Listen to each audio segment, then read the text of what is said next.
लड़की ने तय किया कि वह थोड़ी अदाओं का इस्तेमाल करेगी। वह कमर मटकाते हुए युवक के सामने इधर उधर घूमने लगी। कुछ ही देर में युवक ने उसे अपने पास बुला लिया, लेकिन उसी समय युवक ने लड़की के सामने एक अजीब शर्त रखी। उसने लड़की से कहा कि पहले उसे चूमना होगा। लड़की ने सोचा कि इसमें उसका क्या नुकसान है और फिर उसने खुद आगे बढ़कर उसे एक मीठा चुंबन दे दिया। इसके बाद युवक ने बड़ी बड़ी मछली के टुकड़े उठाकर खाने शुरू किए। उस दिन से दोनों एक दूसरे के सहारे हो गए। युवक अपनी शानदार मछली पकड़ने की कला से हर बार उम्मीद से ज्यादा शिकार करता और लड़की भी हाथ बटाती। दोनों की मेहनत से उन्होंने जल्दी ही एक छोटी सी झोपड़ी बना ली जो हवा और बारिश से बचा सकती थी। लड़की धीरे धीरे युवक की ओर खींचने लगी, यहाँ तक कि सोते समय भी दोनों अनजाने में एक दूसरे से सटकर लेट जाते। लेकिन कुछ समय बाद एक हादसा हो गया। एक दिन युवक हमेशा की तरह मछली पकड़ने गया था। काम खत्म होने पर उसने समुद्र किनारे एक आदमी को बेहोश हालत में पाया और उसे बचाकर अपनी झोपड़ी तक ले आया। लड़की ने जैसे ही उस आदमी को देखा, वह पागलों की तरह भागकर उसके पास पहुंची और दोनों का व्यवहार देखकर युवक समझ गया कि वे असल में पति पत्नी हैं। युवक के दिल में अजीब सी कसक उठी। वहीं मौत के मुंह से बचे उस आदमी जिसका नाम जैक था, उसे भी इस सुनसान टापू पर 10 दिन से अकेले साथ रहने वाले मनुएल और उसकी पत्नी जेनिफर पर शक हुआ। उसे संदेह हुआ कि उसकी गैर मौजूदगी में जरूर जेनिफर और मनुएल के बीच कुछ न कुछ तो हुआ ही होगा। खैर, जैक के पास लाइटर थी। उसने आग जलानी शुरू की। जब जेनिफर और मनुएल लौटे और आग देखी तो खुशी से झूम उठे, क्योंकि अब उन्हें कच्चा मांस नहीं खाना पड़ेगा। मगर जैक ने उल्टा मनुएल से कहा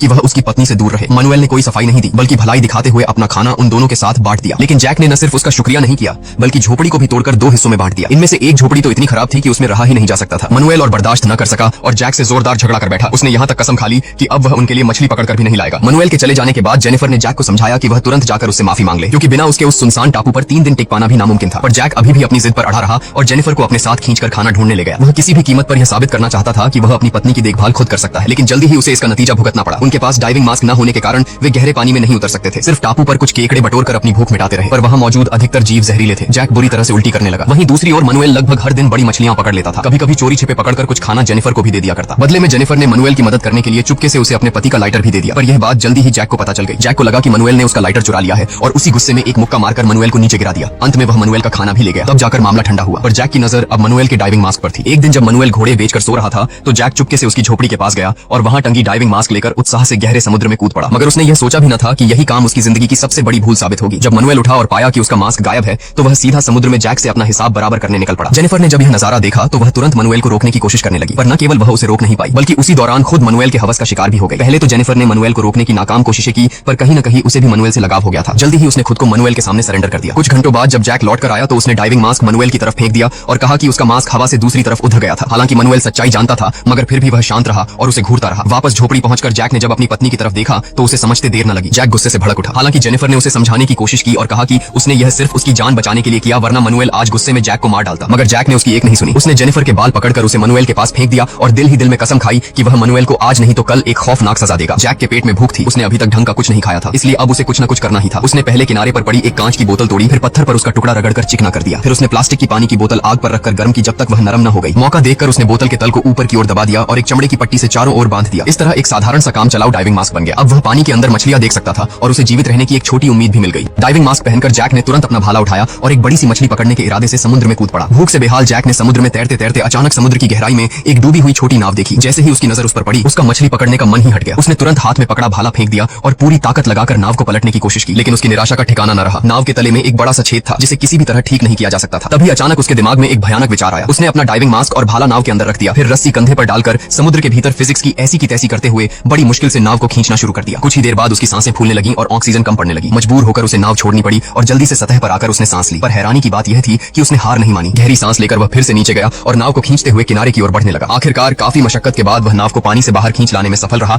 और पूरी ताकत लगाकर उसे किनारे तक ले आया। यह देखकर बाकी दोनों भी दौड़कर मदद करने आए, लेकिन जैक इतना थक चुका होने के बावजूद उन्हें नाव के पास भटकने भी नहीं देना चाहता था। वह नाव को दूर ले गया और फिर किसी धारदार चीज से नाव के टूटे हिस्से को भरने की कोशिश करने लगा। अजीब बात यह थी कि उसे पता था कि नाव को चाहे जितना मरम्मत कर ले, उससे समुद्र पार नहीं किया जा सकता। भूख से उसका पेट पीठ से चिपका जा रहा था, फिर भी वह बेहद ध्यान और गंभीरता से मरम्मत करता रहा। दूसरे दिन तक उसने प्लास्टिक की शीट से छेद को बंद कर दिया और यहाँ तक कि एक खींचने सिकुड़ने वाली पाल भी बना ली। हैरत की बात यह हुई कि उसकी मेहनत सफल रही और नाव सचमुच ठीक हो गई। यह देखकर मनुएल घबरा गया, क्योंकि इस टापू पर फंसने से पहले वह सिर्फ जहाज पर एक मामूली कर्मचारी था। अगर जैक सचमुच वापस जाकर मदद ले आया तो उसे छोड़ेगा नहीं। अगले दिन जब जैक मछली पकड़ने गया हुआ था, तब मनुएल और जेनिफर ने मिलकर उसकी नाव चुराकर वहां से भागने का प्रोग्राम बनाया। कुछ ही देर में दोनों ने छोटी नाव को किनारे तक धक्का दिया। हालांकि जैक ने तुरंत उन्हें देख लिया, लेकिन दूरी के कारण वह समय पर उन्हें रोक नहीं पाया। जब वह वहां पहुंचा तब तक मनुएल जेनिफर को अपने साथ लेकर खुले समुद्र की ओर बह चुका था। अजीब बात यह थी कि जैक अब जीवित रहने का मौका खो चुका था। वह हमेशा के लिए इस टापू पर फंस चुका था, लेकिन फिर भी उसके चेहरे पर निराशा की एक झलक भी दिखाई नहीं दे रही थी। इसके बजाय वह एक अजीब सी मुस्कान के साथ कुर्सी पर बैठ गया और बहती हुई नाव को देखता रहा। जैक के इस अजीबोगरीब व्यवहार को देखकर दोनों को कुछ समझ नहीं आया। पहले उन्हें लगा कि शायद वह गुस्से में पागल हो गया है, लेकिन जल्दी ही जेनिफर को एहसास हुआ कि कुछ तो गड़बड़ है। तभी दोनों ने देखा कि जैक ने नाव को असल में ठीक किया ही नहीं था। नाव कुछ ही देर में डूबने वाली थी। जान बचाने के लिए दोनों ने समुद्र में छलांग लगाई और पूरी ताकत से टापू की ओर तैरने लगे। इस बीच जैक ने उनकी मेहनत से बनाई हुई झोपड़ी जला दी और आराम से भुनी हुई मछली खाते हुए भी कोई जल्दबाजी नहीं दिखाई। दूसरी तरफ जेनिफर और मनुएल तैरते तैरते थककर चूर हो चुके थे, पर फिर भी उन दोनों ने हार नहीं मानी और किसी तरह टापू पर वापस आ पहुंचे। जैक ने जैसे ही देखा कि मनुएल तट पर आ चुका है,